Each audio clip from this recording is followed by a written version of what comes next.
Dam. Nara mong gi-order na bugas. Magko nag-order, sir? Kasi imong anak mo yung nag-order.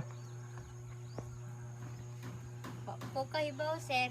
Wa po ka kay balo. Wala. Kisa man yung balay inyo, yung balay diri ha? Oo. Bayaran na lang nimo ni 300 naman po ni.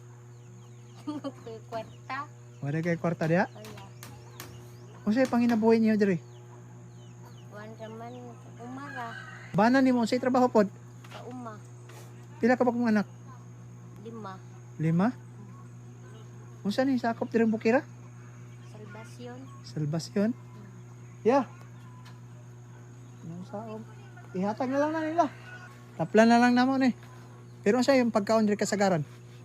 Bugas na mais. Bugas na mais nga ara? Usahay magungag ng saging. Oh, imo na lang na. Ha? Salamat kan, sir. Salamat kayo, sir. Wag yun may bugas, sir. Wa may bugas ron? Oh, naay bugas nang namaylo ra may bugas na yellow corn ra pod. Ay, yung bugas karon unicorn. Mm.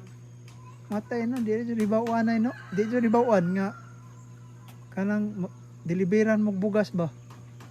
Ngayo ko sa Ginoo nga katagan mig panalangin. Tama po niya, ay. Imong bata, pila ka buwan pa ng gagmay? Ganing kamanghuran 1 years pa. Pero wa jud kay kwarta day, wa mo'y kwan, imong bana day, way kwarta? Wala nagkuan ganito sila sa bukid. Sanggi. Salamat kayo, sir, makapalit na ko sa lugaw anis bata. May problema ha. Pila ka buwan yung bata? Isa ka tuig pa. Ay, sa katuig? Mm. Sige ra. Manggod siya pakan og mais. Kumay ang iya ha. Mo gani ayaw kay magdaot ng tiyan. Oo. Oh, pag-abot sa panahon, magkita patag balik. Salamat kayo, sir, ha. May problema. Ampo ras Ginoo. Salamat yun po sa Ginoo nga. Pero nagampo kas gabi, Ginoo gabi eh. Oo, nagampog ko sa Ginoo nga. Ginoo, tabangin ko nga.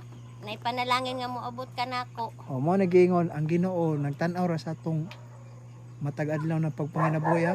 Pero ba nimo damha nga nahitaw mo abot pareha nako diri nga kalayas bukid. Wag yun ko kasayad, sir. Nakaingon gani ko nga pinsan ng hunong din sa among tungod sa balay. Taon pa dre. Na basta te. Salamat sa Ginoo. Salamat kayo, sir. Pamping sa inyong biyahe. Salamat kay dako. Ayo-ayo ha. Oo. Ang balay oh.